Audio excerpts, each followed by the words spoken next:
welcome to this week's edition of the Peach State Power Hour presented by UJSports.com. I am your host, Paul Maharry, joined alongside Eddie from Acworth and Andy Stowe, and we actually have Matt Chernoff in the background right now. Let me get him in here real quick. We started the show a little bit too soon for him. That's on us. Let me get him in here. Matt, can you hear us? Hi, guys. How are y'all?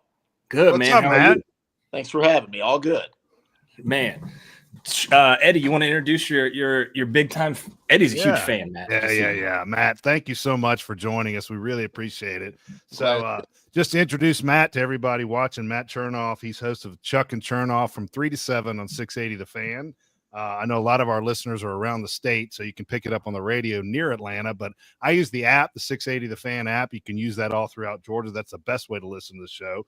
Matt also hosts the Fox 5 post-game show after football games, right? And you have a little podcast there that you do, Matt, right? Yep. So, and you can follow Matt on Twitter at the real.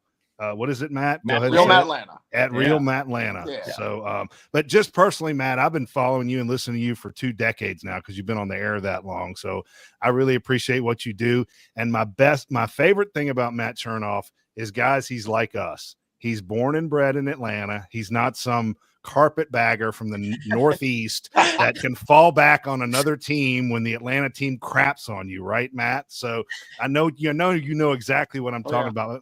But Matt, I wanted you to start. Just tell us about yourself and how you got into this industry. And growing up in Dunwoody, did you see yourself becoming a talk radio sports guy in Atlanta? You know, it didn't exist when I was a kid. So no, Right. I didn't. I know I liked radio. I know I liked sports. It didn't really exist. Now, when I was in school, there was a station that started up called 790 The Zone, 1997, that I literally walked in off the street and said, "What can I do?" And I mean, it's the, work your way up story, right? Grind as an intern and a producer and, start working weekends and nights and you do all that stuff. You get lucky enough to be in the right position and lucky enough to be able to accept working for nothing for a long time. And you hang around long enough, you just outlast people. So I've been very fortunate with timing, and to do it in my hometown is awesome. So I've been blessed. Matt, so everybody knows who you are, right? So let's get to the Bulldogs. Let's get to, you want to talk about yourself, that's fine. But Eddie loves talking about himself. We could do a whole show about Eddie talking about himself. But people are here for your brain, right? And they want to know where you're from, coming from the last night. And it started off pretty uneventful, right? Georgia played UMass, very kind of vanilla game. Georgia didn't want to be there, you could tell. And then as the night went on, things really kind of exploded, if you will. And now, as of 11:30 last night, Georgia is now in the SEC title game, which didn't seem. There were plenty of predictors out there and mock trial. Play this game. If this guy wins, such and such happens, right? And none of those factored Georgia really into the SEC championship game. And then yesterday happened. How does this feel for you, Matt? Do you want them in the game? I mean, they're there, right? Or was this thing like you were trying to avoid it like the plague? What was your thoughts on that? So here's the thing. All of this is us guessing of what the best scenario is because we've never seen a 12-team playoff.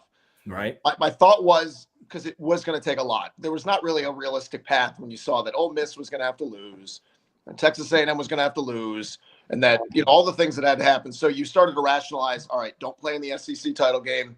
You'll get that week off. You'll host maybe. Now, there was a scenario where Georgia would have to go on the road, and that's still not, it's not out of the question. But I would say this. I think you want to be in the game. I think of all the other wacky stuff that happened around college football yesterday. First of all, if they lose the game, as much as I don't trust the committee, it would take some kind of scenario none of us can predict to see where they're not in the college football playoff, even with a third loss if it comes in the SEC title game. So I don't think there's a ton to lose. I think there's a ton to gain, though, because you get the bye, you get one of those top 4 seeds, get a chance to potentially play in the Sugar Bowl, which will be a huge Georgia crowd. So I think there's a lot to gain, and again, not a ton to lose. Go ahead, Andy. I saw you about to say. That's where I'm still not sold on the fact that Georgia will get in if they lose that game. If it's a close game, I think they would get in. But if let's say Georgia loses that game by 17 points, do you still think they make the playoff? I do. I don't start doing the math, guys. I'm trying to find after yesterday. Trying to find 12 teams becomes difficult. Yeah. As you start getting down to Clemson, right? You start getting down to, Indiana with their loss. You start getting down to Boise State and SMU and all these teams. And it's just here's what I would say. They have the number 1 or number 2 strength of schedule in America. Right. They have 3 top 12 wins. They're going to have, the backing of playing in the SEC. Mm-hmm. Again, do I trust the committee? No. The committee's rationale and explanations, it would scare me. So if I'm Georgia and I lost the SEC title game and I woke up on Selection Sunday, I'd be gripping it. I'd be very nervous. I just don't think there are 11 other or 12 other teams you're like, okay, that team deserves to be in more than Georgia, because Ole Miss now is the 3rd loss. Alabama's got their 3rd loss. You start running up and down these teams. Like, some flies in the ointment might have been a Colorado, for instance, or just a few others. Yeah. And I just don't think there's enough flies in the ointment. No, I think you're exactly right. So there's a yesterday's game with UMass. Like I said, it wasn't great. What did you take away from that game, Matt? Was it just these guys? Hey, it's a 12:45 kickoff against UMass. They've looked forward now. Georgia Tech's coming up on the radar. They got to see Georgia Tech Thursday night, and then that brings them into front of mind even more because you got to watch them play. They were the only team playing. Was that what it was, or is this defense, in your opinion, not where it needs to be? Like, where do you take this team right now as it stands? I think it's both. I think it drives Kirby nuts. Kirby said as much post-game. Do you guys ever remember Kirby saying we weren't ready to play, and he was being honest? No. First time I've ever heard him say that. Yeah. Right. Yeah. So that's Kirby admitting he can't, dance around that. That was a team that was looking past UMass, which all good teams tend to look past poor opponents. Okay, that's fine. Still doesn't equal giving up 250 rushing yards to UMass. Then that's the problem, right? From tackling to angles that they take to pre-snap. It's very odd to see them look this pedestrian defensively. So did they look past UMass? Yeah, I believe that. But there are some fundamental things here that have looked like this all year at times, right? There have been moments where you saw glimpses of the Georgia defense, right? You saw it in Texas. You saw it at times against Tennessee. And maybe that'll be the case where they'll rise to, the level of competition moving forward. But you guys know this. Like, this Georgia Tech team can run the ball. They can. Yeah. Sure. I like Georgia to win the game, but this Georgia Tech team can be a major pain in the backside. Buster Faulkner, there's a reason everybody thinks he's back at Georgia at some point, because they think the world of his game planning is scheming. So Tech could give them some potential issues, and they're going to try to copycat some things UMass did. But then you get to the playoff or the SEC championship even. I mean, think about A&M, for instance. It's a scrambling quarterback. We all know the net of Georgia against running quarterbacks. We saw what he did against Oklahoma when they brought him in there and changed the course of that entire game. 100%, right? So there's that to worry about. And then the other side of it is, Texas beating a team a second time. If that's the team in the game, you have to concern yourself with that. Quinn Ewers might not even be ready now that MRI looking at him. Arch Manning can run around. That's the thing. Correct. So I think so. Yes. Here's what I nutshell it. They weren't ready. They looked past UMass. I get all that. It still shouldn't look that bad, though. That's the concerning part. Well, Matt, I brought this up to Paul, and we talked about this last night, that Paul was saying that this game is the biggest game for Tech probably in 15, 20 years against Georgia, because they can absolutely destroy. Now, this is before we were in the SEC championship. It kind of changed a little bit last night, but how does the 680 listeners, because y'all are the Tech flagship, right? What are you hearing back from your Tech listeners about this football game? Like, do they really think we got a chance here to beat Georgia, or is it just kind of like, well, I don't know. Let's just go in there and see what happens. What is the feeling from Tech people? I would think a Georgia Tech fans like, why not? I watch Georgia's defense all throughout this year, whether it was just UMass or whether it was moments throughout the year where you watch like Mississippi State, right? Yeah. Or you watch 2 other teams have way too much success moving up and down the field. I think the reason, if you're a Georgia Tech fan, to feel confident, or at least like you have a shot, Georgia's defensive line has not dominated anybody. No. Right? They're not just physically overwhelming people. Now they have the Texas game where you're like, oh, hi, Jalen Walker, good to see you. Hi, Mikael Williams, good to see you. But outside of that, I mean, there just hasn't been enough. So I don't think a Georgia Tech fan would pick them to win the game, but I think they would go in with the why not. We played them to a 1-score game a year ago. Yeah. Right? Like, I guess I would put it this way. Tech comes out, plays with a lead. I mean, they did that a good portion last year. They weren't able to be good enough to put that away. But at the same time, I think we would all agree Georgia's defense isn't as good as last year's. Right. So it's a scary game. from the Georgia side. From the Tech side, you have nothing to lose, but I think you go in with the why not attitude. And, Jamal Haynes is averaging 5.2 a rush. So is Haynes King. Haynes King's got 468 yards. And he also has like an arm that's barely attached right now. He does, but he's running the ball. So, his arm. They need one of those electrical, whatever mechanical engineers up there at Tech to bionic his arm up for him before this weekend. And they probably have somebody that could. Matt, I'm going to be honest with you, Matt. I didn't know you knew ball like this. Like, I know you know. All fake. You say it with confidence. People no, like you're really talking like decent ball, because we've had a lot of guests on, man, a lot of radio guys, and you can tell when it's like, man, they know the top names, but like you actually know ball, and I appreciate it a lot. Somebody says, "Where's Hoyt?" Sweep the Leg says, "Where's Hoyt?" He's in the other room. I keep him locked up until we let him out. I will say, a ball gag in his mouth or something like that. Listening to you guys on 680, the one thing I do miss about Hoyt, and you guys do a good job with it now, is the sound bites that you guys have. Like, you guys have years of that stuff to where it's almost like you could have a conversation with the sound bites, and you guys do sometimes, which is just crazy to me. Like that you guys have that much stuff, in the. How big is the board for the? I know we're getting off topic here, but like the soundboard, I just picture this like 500 different button thing that they just have, things to click on. And they pick it up so quickly. They pull things so quickly. It's amazing. We joke that he would keep an archive of his stuff where only he knew where everything was. So it wasn't just the size of it, which is enormous, of what his catalog of sounds were, but his ability to get to what he wanted to get to so quickly. I've never been around somebody like that who could do that. So in his case, again, most talented guy I've ever worked with. But in our case, we worked together for 15 years. So he knew my cadence. He knew where I was going to go. I knew where he was going to go. It makes it a lot easier and a lot tougher for anybody to replicate when two people are, around each other that much.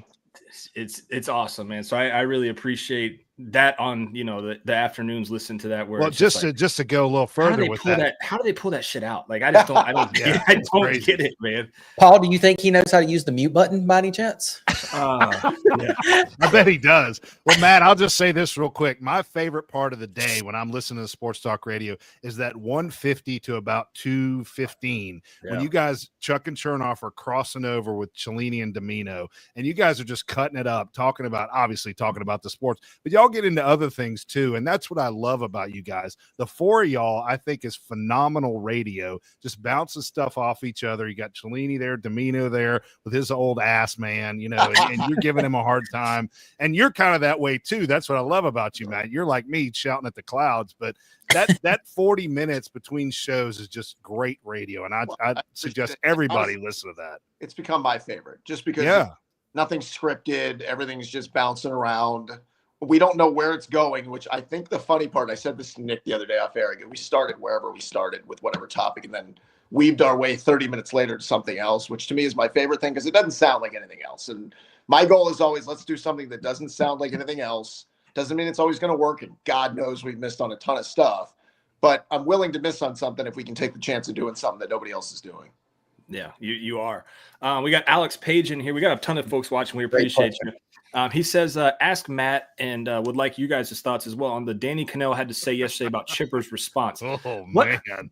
First off, I feel like Chipper kind of was doing the old man yelling at clouds, like just calling Danny Cannell out for. I don't know. Do they have a back feud before this? I don't think so. So you guys will find this funny. Now today, by the way, Cannell put together his new list of all time.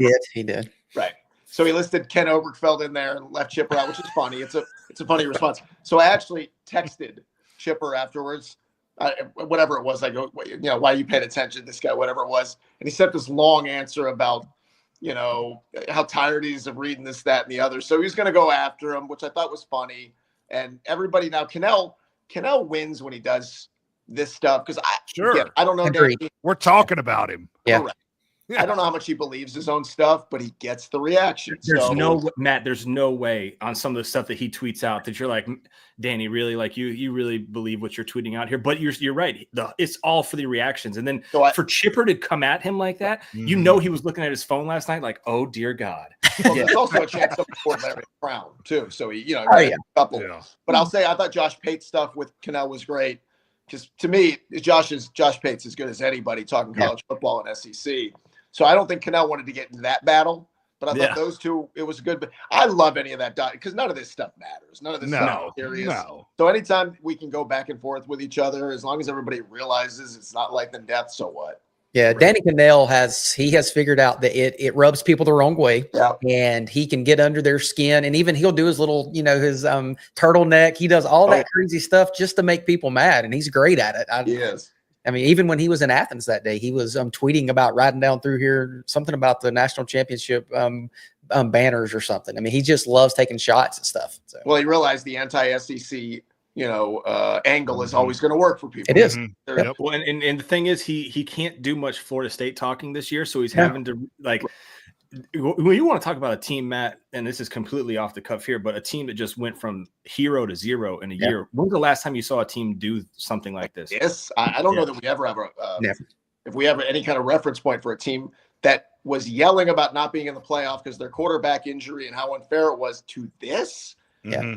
Mm-hmm. You should never fall to this. Let's say you had as we joke, the car crash season. Car crash at Florida State should be, God forbid we fell to 6-6. We fell to 5-7. This is unprecedented to fall to the dead, and not just losing, how bad they're playing. Oh yeah.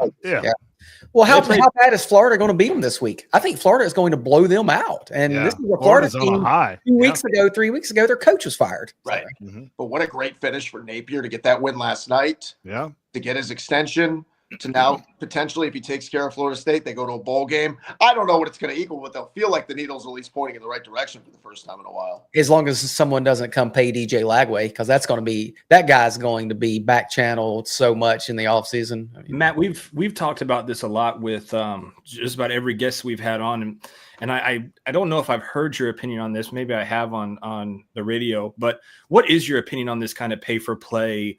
We just saw it with Bryce Underwood going to Michigan, where Dave Portnoy's out like, like I helped do this, and apparently $10 million. But apparently they have some like $270 billion man that created Oracle that threw money out there. Like this is nothing for him, So where do you stand on all of this? We've known for forever, Matt, that there has always before pre NIL has been back channeled money, right?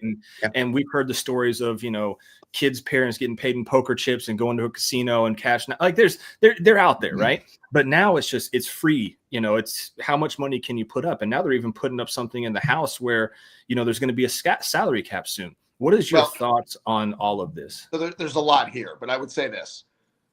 Back in the day when we used to hear that, this team is paying players, or we thought this team, or everybody's paying somebody. Well, you didn't know how the cow was being slaughtered, right? So it's like we can all guess it and we can do it, but now it's out there in front of us. And here's the problem. College football had 30 years. I'll give you 30 years. Had 30 years to get a handle on this of, do we give the players something? Give them a little something, or are we going to keep it all for ourselves? And at some point, it's going to blow up on us. Because they kept waiting and kept waiting and kept waiting. And whether it was the Ed O'Bannon or any of these cases that led to what we now know as NIL. The problem was they did this without any governors. They did this without any guardrails. So now we're trying to back it up, right? It's like, well, now we need to put some kind of, salary cap, or we need to put some kind of stipulations. The problem is you dove in with both feet. And whether they were going to call it pay for play at first, they didn't have to. We knew it was going to be at some point this. So it would be hard to tell if you're paying through an endorser, through an advertiser, or through the school. I don't know what you do to back it up at this point. I'm not going to tell you I love it, but I understand where we are. Yeah. And I'm all for free market of these kids getting whatever they can get. I think it's great. I think coaches have gotten a ton forever. But because college football didn't do this correct, this could have been handled so much better. Oh, yeah. If we would have come in, here's the plan. Here's the number. Here's what we're going to do. Here's how we're going to work it for each. Yep. Okay, we could have come in with some kind of, I'm not going to call it. There was no plan, Matt. It was just no plan. So here we are. So anybody who thinks they have some plan to back it up, good luck. I don't know how you back it up. So follow up with that, Matt, and I promise Andy and Eddie, I'll let you ask Matt some questions too. But how do you fix it now? Now that you've dove 2 feet deep, is there a way? And I guess the next thing they're trying to do is this salary cap, right? But you're going to have schools that are looking at it and going, we can't really keep up with that 20 million. Whereas you have a school like Bama, Michigan, Oklahoma State, Oregon, these huge money donors are like 20 million. Yeah, shoot, we've been doing that. Like you can have that. That's fine. But you're going to have schools like Mississippi State and South Carolina that are going to struggle to get that $20 million raised up, it's going to change the parity of college football. And Paul, they're still going to have NIL options. That's not NIL. So that's the thing. They're going to be getting paid from the salary cap, but then NIL. So are they going to, as a quarterback, say if they go to Michigan, are they going to get 25,000 or whatever from the school and then get the 10 million? So there's still NIL is a big part of it. Well, that's the problem. When I say problem, it's a problem for people who don't like the system. Yeah. I don't, do I care about the system? I don't love it, but I don't know what the answer is now. I mean, I can't even come up with a good comp for this, right? We all go in, we buy a house, we have a budget, right? We hopefully monthly, here's what we make, here's what we spend. This has all been, here's what we're going to spend with no idea of like what the budget should look like for any given school. That's right. They're going to try to come up with something, but I'd ask you guys, who is they? It's not like the NCAA at this point is going to have any power to come back and try to slow this down. So who is they that would come up with something? And even if the NCAA does come up with something, there's a lawyer or a judge rather in some backwoods county that's like, that's not going to work. Give them another year, they can play. And then everybody's like, well, that lawyer in Tucker, Indiana decided that this is good, so everybody can go now. It's just it's wild to me. So I would agree. A lot of folks saying the system needs a cap. They make more than us working class folks. Yeah, they definitely do. Just some pizza money for signing autographs, they said. Yeah. So Beyond Creative says, can we get Gurley some retro pay? Yeah, no doubt. No doubt. Well, I'll say this real quick, and I'll just ask Matt about this. I would say your partner, Chuck, he's been one that said for years, we get a 12-game playoff, it's going to water down the regular season. I would like to know how yesterday was watered down, because that was one of the greatest Saturdays I've ever sat and watched. And that wouldn't have happened 2 years ago, right? So what do you think now about college football, taking all that out of it? To me, it's almost more fun because there's so much parity, right? So I would say it this way. And I wasn't worried about the regular season losing its overall importance, because in a sport where we only play 12 games, this isn't baseball where we're adding wildcard teams to 162, right? We're not putting the NBA with 8 teams. Does it hurt the same way when Georgia loses to Bama? Maybe not the same way, but I was in Tuscaloosa that night, and I saw Georgia fans angry, upset, and maybe almost the same kind of sort of vitriol they would have felt any other year, just without the same repercussion. But to your point, and this is where I kind of think yesterday's a great example of this. How many of those games would we wouldn't have paid attention to Florida Ole Miss. No. Or Colorado. Kansas. Kansas. Yeah. Same thing with, there was like 3 or 4 games you're like. You probably wouldn't have watched A&M Auburn last night. Correct. No. You may not have watched Alabama and Oklahoma because Oklahoma's bad this year. None of the games that had playoff implications yesterday would have been yesterday would have been a shitty schedule. That's right. If it wasn't but those games had impact on those teams, but they also had the trickle effect on everybody else. And you saw it with Georgia making the SEC title game. You saw it with a few other, like Indiana had a bad day when their game ended. By the end of the night, Indiana turned out okay. Okay. Not too bad. That's right. You look at Georgia 3 weeks ago, Georgia was not in the playoffs. Right. 2 weeks ago, Georgia may be in there. And if so, they're going to go to, play at Penn State or something. And this week now, we could be hosting and getting a bye and hosting, being the top 4. So it's crazy that these games, I was one that did not want the playoff. I didn't like the idea. I thought it was terrible. I think it's pretty awesome now. I mean, I'm enjoying it. So I think these next couple of weeks, right? Texas A&M. Yeah. Start looking. I have something I'm doing tomorrow with the show, but there's like 6 or 8 games this week that, to y'all's point, we wouldn't have had a ton of interest in years past, because they would have been about, bowl positioning and stuff like that. But then when we get to the playoff, I think it's going to be, we all love games with stakes. One and done games are always great. I'm going to be so fascinated with the committee's seating, because again, I don't trust the committee and their rationale or their common sense or lack thereof. But I can't wait to see how this is going to set up where, in that first round, the teams ranked 5 through 8 or seeded 5 through 8 who are going to host. It's going to be fascinating to see these teams who are going to go on the road, right? Who's going to be the 11? Who's going to be the 10? Who's going to be the 9 that have to go on the road? And then to see the winners of those games now go to the quarterfinal rounds, which will be the bowl games, which in that round are, Sugar, Peach, I think Fiesta and Rose. I think the road that some of these teams are going to have to go on is going to be so fascinating, because it's the first time we've ever seen it, that I think December is going to be unbelievable for college football fans. Well, you look at South Carolina and Clemson. That game has huge implications potentially for Clemson. And who knows? South Carolina. Yeah, who wants to play South Carolina in the playoffs if they got in, huh? Yeah. I mean, I'll put it this way: would you guys have watched the Arizona State game? As wacky No, as that was, no. it wasn't with these. And that was unbelievable. Right. Joshua Hammonds says, I know he doesn't remember, but I was able to meet and talk with Chernoff at the bar down the street from Wrigley Field the week of UGA versus Notre Dame and South Bend. Matt is a true one. It was so real.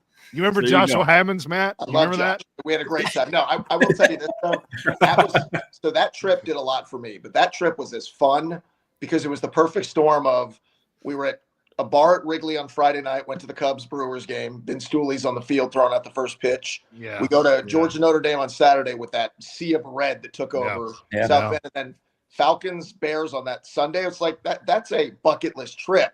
You know how many people we met that made the trip from Atlanta that it was you couldn't replicate that ever again. That's so great. It was That's unbelievable. So yeah. Did the Falcons shit the bed? I can't remember. Did they win that game? They almost did. So they lost? I can't remember. No, they beat the Bears, but they needed a goal line stand. Oh, that's that goal line stand. I remember now. Yeah. That was horrible. Oh, yeah. Before, I don't want to keep you for too long, Matt. I'll keep you for another 4 minutes if you don't mind. Before we let you have your night back. And we surely appreciate you coming on. I say this a lot to a lot of the guys that come on. I really enjoy listening to you and Chuck go back and forth in the afternoons, man. And if you ever need a Georgia guy to come on, I'm your guy. Let me know. We always need more.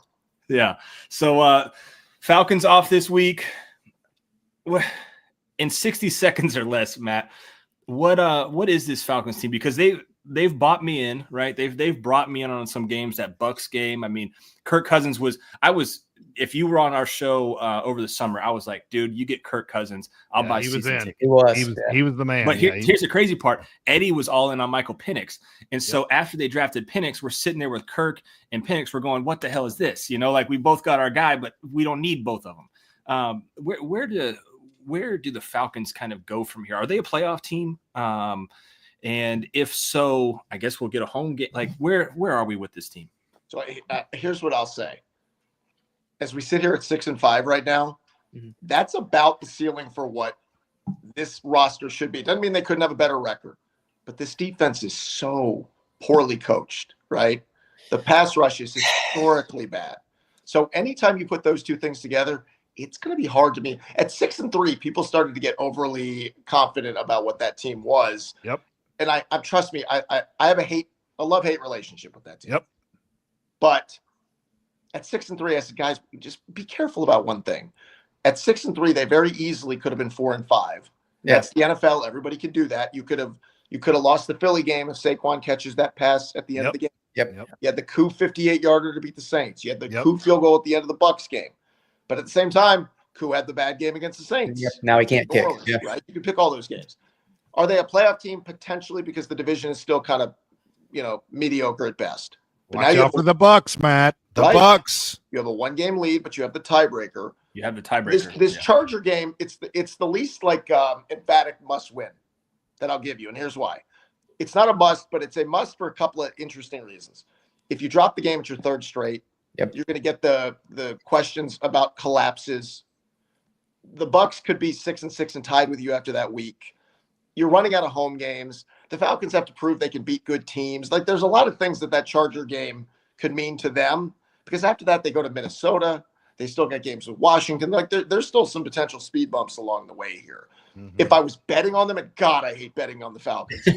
Yeah, don't do that. I would tell you this. I would barely lean towards 51% that they're a playoff team, but it might be 9-8, and they might win it by the tiebreaker. Yeah. Like that's the least confident I can tell you I am that they're a playoff team. That's where I think they'll end up. That's the Falcons. Every year they're either 8-9, 9-8. That's where they live. So, but Matt, aren't you like me? You kind of washed your hands of this team and been like, I'm not living and dying with this team anymore, because you can't.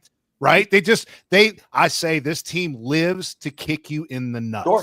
Pardon my French. That's what they do, right? Yeah, there's no more tortured fan base than a Falcon fan. And I don't listen, it's been a lifetime of it. I joked with somebody, it was after the 2016 season. I'm on vacation with my family, and somebody says, tough season. My response is, no, it's tough life. Tough life. Nobody picks this. So, yes, I try to divorce myself of them, but that's tough to do because, there's still a team you root for. But the bottom line is that they're poorly run. The owner has not done a good job. He's terrible. I think, the Raheem Morris thing we'll still wait and see how it goes. My fear is they hired the culture guy over the scheme guy. And in the NFL, I always want the scheme guy. The culture guy only has a short lifespan before the culture starts running its course. Correct. Yeah. Yeah. The culture goes bad. That you don't have scheme. Which if is you're losing, the culture goes bad. They had culture with Quinn, and they saw that the scheme guy was Shanahan, who left and went to the 49ers, and they've been largely, consistently good for 5, 6, 7 years. So I don't believe they're well run. I don't know that Raheem's a good coach. I think Jimmy Lake's in over his head. There's some fundamental, real problems that they're going to have to overcome to get to the playoffs. And Matt, real quick before we let you go, Braves, who is your top free agent acquisition you would like to see? Adames, Teoscar Hernandez, where you want to go with the Braves? So I think the Teoscar Hernandez thing has legs if it's a shorter term deal, if it's a 3-year, a 2 with an option. I think the veteran pitcher thing is very much in play. Whether that's, you guys have heard some of the names, Nate Eovaldi, Nick Pivetta, names like that, I think are very much with the Charlie Morton on the back burner.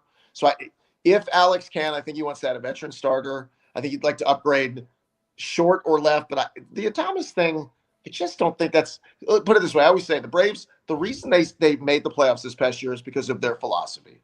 Mm-hmm. And I know this drives people nuts. They're a top 5 or 6 payroll team. They'll never be top 3 or 4, not because they don't spend – but because you have the Mets, Yankees, Phillies, Dodgers. But because they're so deep and they $22 million to Riley and $22 million to Olsen and $20 million to this guy, they survived catastrophic injuries. And if you were to sign Willy Adames, I don't know what the deal is. I've seen $26 million a year. It's not a bad deal. But Willy Adames wouldn't be a top 3 or 4 player on the Braves. And how you mess up building these things is that's why Dansby wasn't here. They weren't going to pay Dansby more than Ronald, Ozzie, Riley, Strider, start going through it. Adames is a good player, but Adames is not a top 3 or 4 guy. Are you going to pay him more than anybody else? I think the answer is no. That's how I feel about Willy Adames. I do not think he puts the Braves over the top. I don't think he's that guy. So he makes them better. I don't think there's any doubt about that. But I don't think it's about the talent. I just think it's about how Alex got away from the stars and scrubs thing that he did in Toronto. He used to say, I built it star heavy. And then when we dealt with 2 or 3 injuries, the thing fell apart. Braves had no business being a playoff team. That roster was so mediocre by the time it was bad. It was bad at times, yeah. Yes, they couldn't hit all year. We saw how much that was a struggle. Without Chris Sale, they might not be 500. Nope. But philosophically, because they built it to be the deepest roster, could they absolutely upgrade short? Yes. Orlando Arcia should be a backup. We all agree. Right. But as I keep saying, you're not going to have an all-star at every position, as much as that drives people nuts. But you should have, as long as Acuna is healthy, let's say May 1st. I'll just pick a date. You should be better again in right, in center with Harris. You should be fine at first. You should be good at second. You should be good at third. I still think Sean Murphy is going to be good enough. I know he had a down year. There's still too much to like where this team doesn't bounce back. They were historically great 2 years ago, awful last year with the bats. The answer is somewhere in the middle. Well, Matt, would you? I'm sorry, Andy. Would you feel better, Matt, if this team had a true owner other than Liberty Media, like a guy? I'm going to tell you no. Here's why. Okay. Liberty, and I was dead wrong about this because I always want a singular owner. I'll ask you guys. I'll put it this way. But look at the Braves, the Falcons, and the Hawks. Isn't it interesting that 2 teams that are owned by singular owners are so poorly run? Wrestler and blank. Here's the good news about Liberty. Here's the chunk of money they give to the Braves, and they stay out of the way. Yep. Terry McGurk acts as the owner. Alex Anthopoulos and Terry run everything on this end, and the baseball operations are left alone. There's something nice about that because the meddling owner, and all owners are meddling, are going to at some points get too involved. We're watching it with the Jets and Woody Johnson right now. Yeah. Yep. Tony Ressler is proven to be an awful owner, and Arthur lost his way a long time ago. So as much as I would have said, yes, I'd like the singular owner, because Liberty stays out of the way and they let the Braves operate, it's not a bad setup. That's a really good point. Hey, you sold me, Matt. Yeah. Let me ask you one more question about the Braves. What about Max Fried? How do you feel about, do you want the Braves to sign him? Is there a limit you would go at, like length and amount per year? So, listen, replacing Max is going to be hard, but there's nothing in Alex Anthopoulos' DNA that would sign Max back. Just, they are not about to sign 29 and 30-year-olds. And here's the thing. 2 years ago, I said about Max, I hope he's the exception to Alex's rule. Yeah. Because at that point, he went every 5th day. He did. The last 2 years, there's been some weirdness and little things, a blister, some shoulder stuff, whatever it might be. He lost the weight getting sick at the end of the year 2 years ago. Yeah. The only way Max would be back is if his market didn't develop. And that's what, there are rumors that he may end up taking a 1 or 2 year deal and so I think that's the only way the Braves would keep him. But I love Max Fried, but I just think he's going to be gone. But so in lieu of that, you could see them. And again, there doesn't mean it's going to be as good as last year. But if you give me a rotation on paper with Strider, with Sale, with Schwellenbach, and with Ronaldo Lopez, and then if they sign a veteran, I'll just pick, Nate Eovaldi. Mm-hmm. Those year 5, we know they're going to need 8 or 9. And that's where you'll dip into your minor leagues of AJ Smith-Shawver and Hurston Waldrop. Mm-hmm. That's where you'll dip into some of those other arms. But that starting 5 on paper, knock on wood, health-wise, that's pretty good. Yeah, that's really good. Schwellenbach may be he has ace stuff. He looks like a guy that can be an ace. So. Matt, you're the ace of this show, man. We appreciate you so much for jumping in with us and taking Eddie's emails and finally sorry it took so long. No, it's okay. It's okay. We really appreciate it, Matt. And you brought a lot to the show, man. We really do appreciate it. Don't want to take up any more of your time, though. Again, Matt Chernoff, Chuck and Chernoff on 680 The Fan. You know who he is. Like we don't need to do this anymore. He's been around Atlanta forever. And again, Matt, if you need me, there's my Twitter handle. We'll talk to Georgia football on the afternoons. I do not turn down intelligent people talking sports. So get him on your show. Right. He's actually pretty intelligent. You don't get to go then if you say yeah. Yeah, on the phone, I'm all right. Yeah, on the phone. Right. See you, Matt. Thank you so much. Thank you, Matt. Yeah. Awesome. Matt, that's awesome. Good pull, Eddie. Good pull. You did something good once. All right. And I guess you did something good twice. I'm out. You did something good twice. Let me get this pulled up real quick. Our fine friends over at M. Jones, HVAC.com, your one-stop shop for all your heating and cooling needs. They will take care of you guys. You've got one more month until these prices on these systems go up. 10% off repairs, 5% off all new installs. You hit this contact button here on mjoneshvac.com. Scroll down here, put in your first, last name, email address, phone number in the message. Let them know what's going wrong, and then let them know that you were referred by UJSports.com. They'll get you those discounted prices. If you want to email one of the owners, Matthew and Michael, they're right there. Call them up.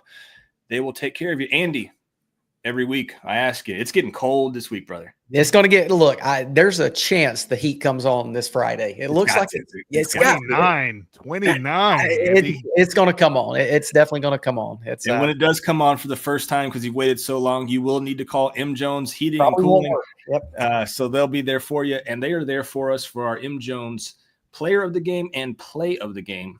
And again, thank you again to Matt coming on with us. Really enjoy his stuff in the afternoons. That's when I get to listen to him a lot. I travel a lot for work. I'm in the truck. In the afternoon, I'm trying to get back home. He's on there. I appreciate those guys a lot. They get me through the day. So appreciate him coming on, and appreciate all you guys watching too. Marshmutt's in here, even though Marshmutt thinks we're mad at him, Eddie, because we said we'd cancel the show for wrestling. Eddie's fault. Yeah, it's on Eddie. We love Marshmutt. We'll never leave you. Yeah.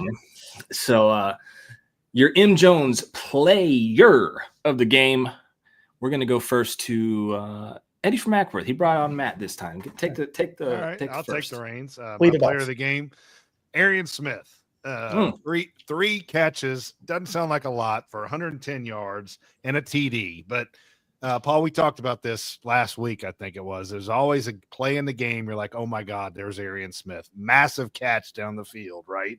And the biggest thing to me about Arian Smith, being player of the game, 0 drops. I know he only had 3, but the way that guy is, 2 of those were drops, right? You're right. He's been huge. So I'll take that all day long. I just love the way the guy's playing football. He's been great. Eddie, do you know how many yards he has on the year right now? I think I did the math on the 6 something, right? 695. Yeah, so 695. He's only 305 yards away from clipping that 1,000 yards. Listen. Gotta go to the playoffs, right? Yesterday I said no, right? I said no, but just so happens Georgia has another guaranteed game. They do. Since I said no yesterday, 2 more games left for him, Tech and the SEC Championship, and then also, whatever comes after that. He's got a shot. He does. He does. Yeah, had he not wet the bed for about 2 or 3 weeks, because we did this about, 3 weeks ago. We said, hey, watch the 1K mark for Arian Smith. Yeah. He wet the bed for a couple of games. He could be really on track here. Yeah, but he's still at 700. He could. That's strong. Andy, who you got for your M. Jones player of the game? So I took Nate Frazier. He had 21 carries for 136 yards for a 6.5 average and 3 touchdowns, and he had 1 reception for 11 yards. That's strong. We haven't had a guy, a running back at 6.5 a carry, and gosh, I don't remember when that was. So yeah, I thought he had his best game of the year, and he looks like he's getting more comfortable with being that workhorse back that looks like we're going to be needing coming up. And 2 things with that, Andy. 1, no fumbles, right? No fumbles. That's the biggest thing. Yeah. And 2, just my wife even pointed out, watching him run, it's just his legs move like no running back I've ever seen before. Just so incredibly fast. The way it's the twitch, it's just incredible watching him run the football. Kind of got that little bit of that DeAndre Swift type, kind of hop around type stuff. I don't know if different. I don't know if that's a yeah. good comparison. And maybe not. I don't know. It's just he can wiggle. I don't know. He's got some. I don't know. He's just got some. It's a burst, and his legs are just moving so fast. And what's crazy, he's only a freshman. Like, wait till he really puts some like true muscle. And he got here in the summer. Wait till Sinclair puts him through like some spring workouts and what he can do next year and as a junior. I mean, he's going to be a special player. He looks like he's just like within inches of breaking one. Like you'll see like a hole, and then somebody just sticks a hand out and trips him or something. So he's getting close.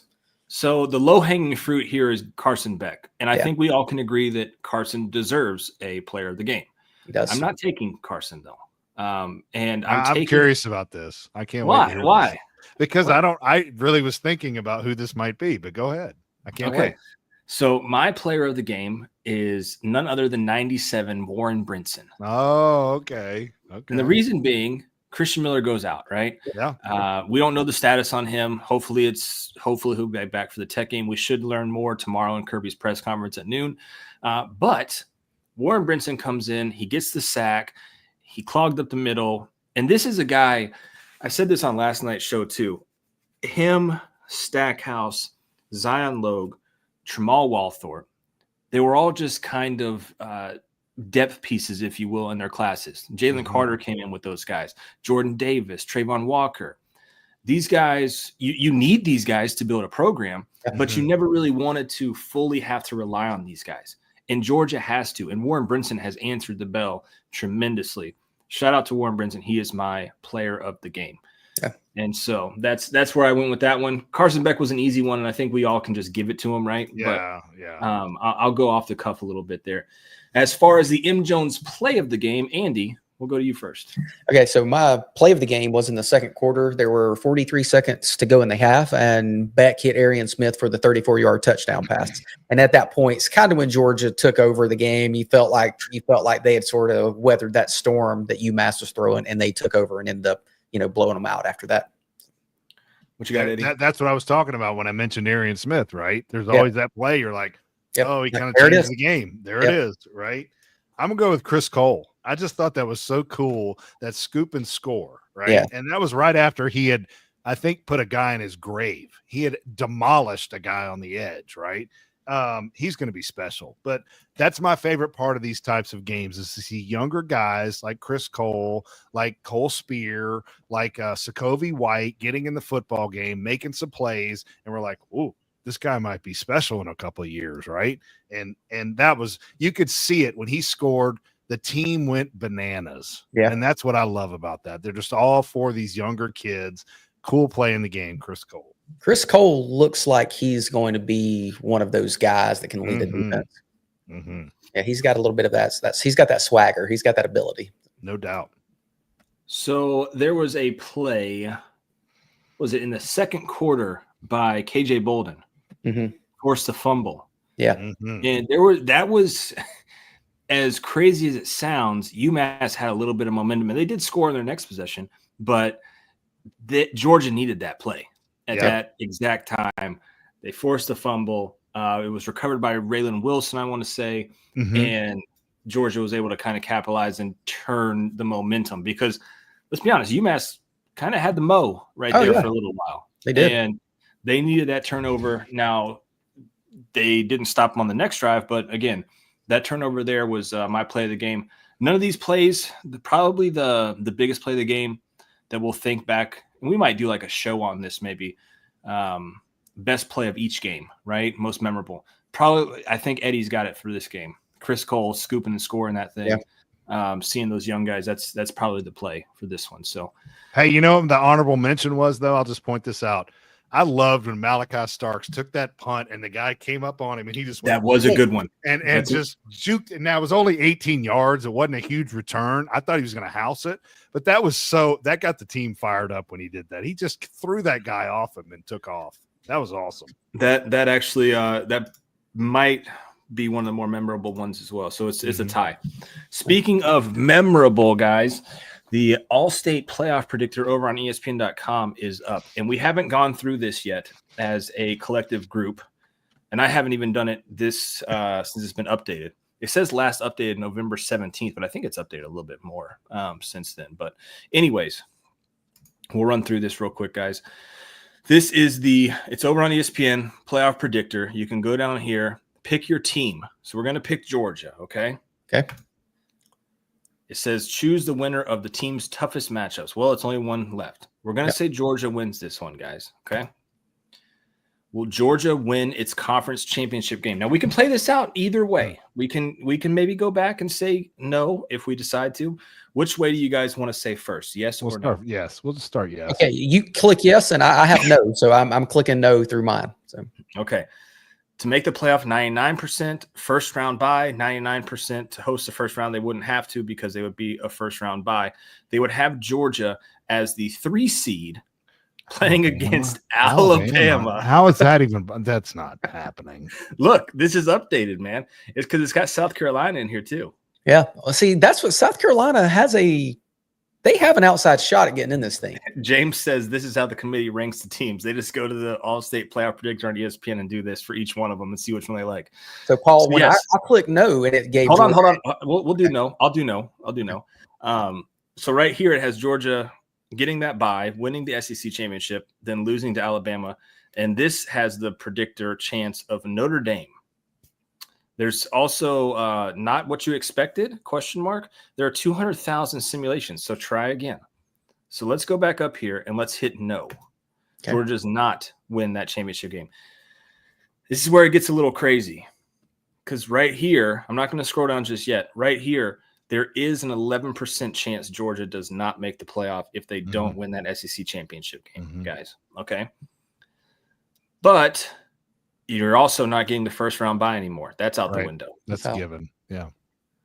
You're now 31% chance to host the first round. And then 57% chance to be a first round visitor. So if they don't win that game in the SEC championship game, it gets a little worse for them, worse for wear here. But they go in as a 9 seed. I'm just looking at the winner. Miami, they won the national championship. Okay, go ahead. Sorry. That's just funny. That's funny, but go ahead. They go in as a 9 seed based on this right here, and then they have to play Ohio State, and they have Georgia losing to Ohio State here if they lose the SEC championship game. I am curious, Andy, because I feel like you're going to say your predictor says something else. So I'm going to click no again just for shits and giggles here.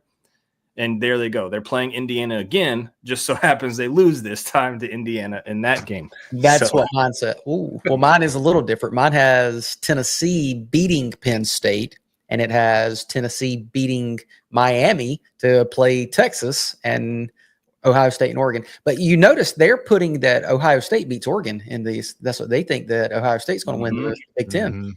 So that's interesting. So here's the thing, gentlemen. Now that we've played the what ifs and what do's, this SEC championship game, you have to win this game now. Yeah. And there was a very real world last night where what if Texas A&M won that game? Georgia wouldn't be in it, right? We were trying to do the math in the group text, and it got out of hand, folks.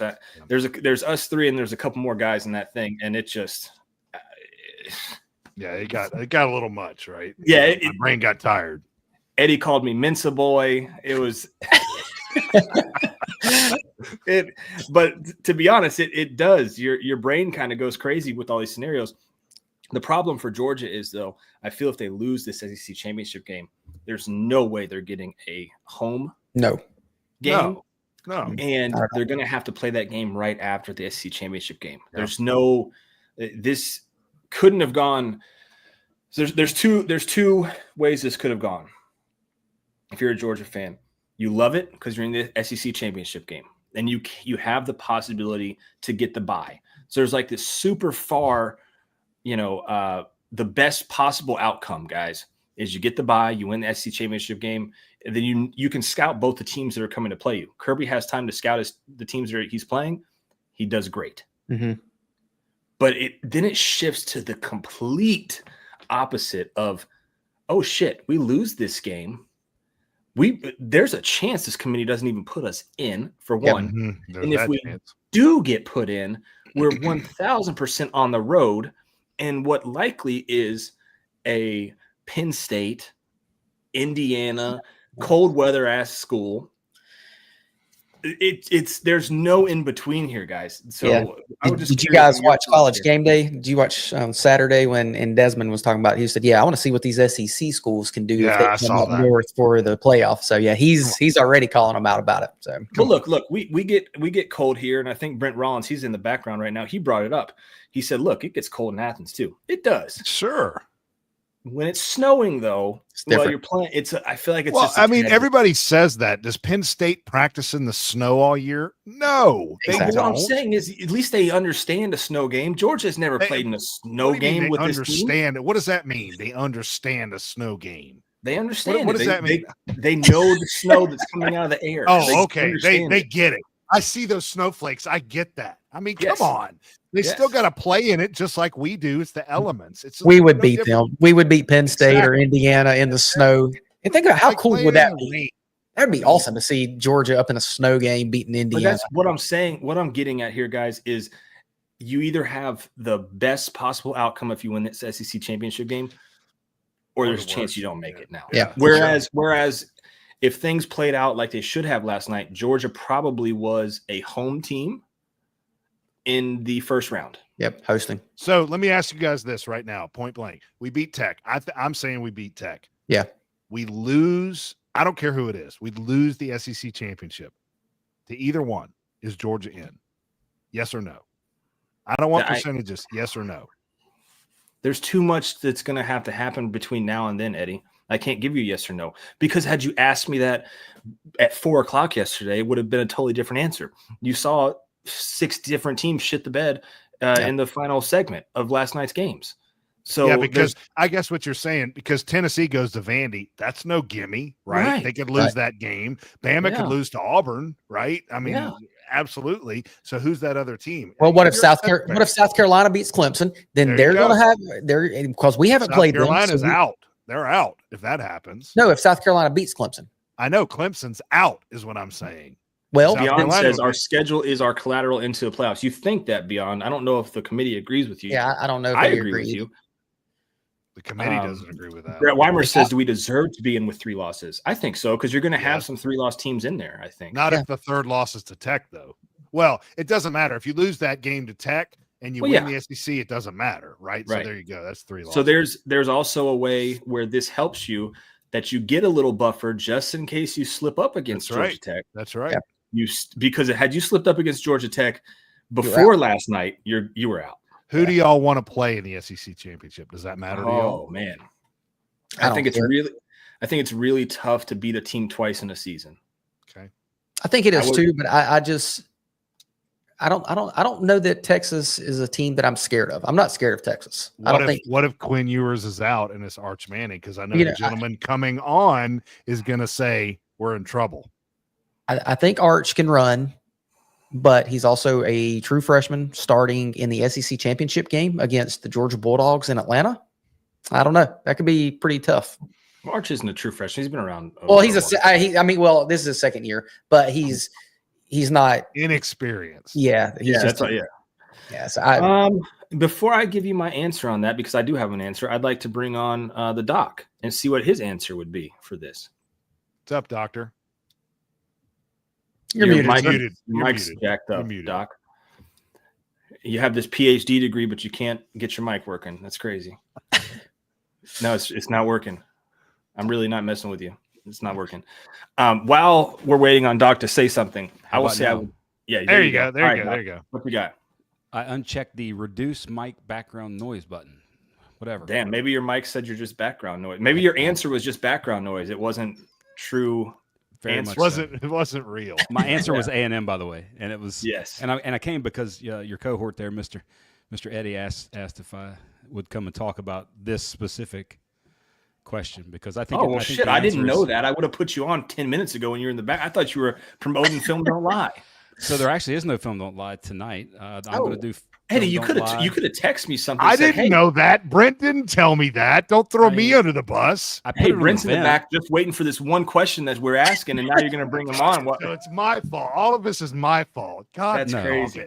No, not at all. Brent, no, Film Don't Lie. I'm going to do actually stuff for the dog vent and the YouTube subscribers. Well, you know what? If there's no Film Don't Lie, we can go a little later and listen. Hey, to Trevor says unprofessional, and I agree. Very unprofessional, Eddie.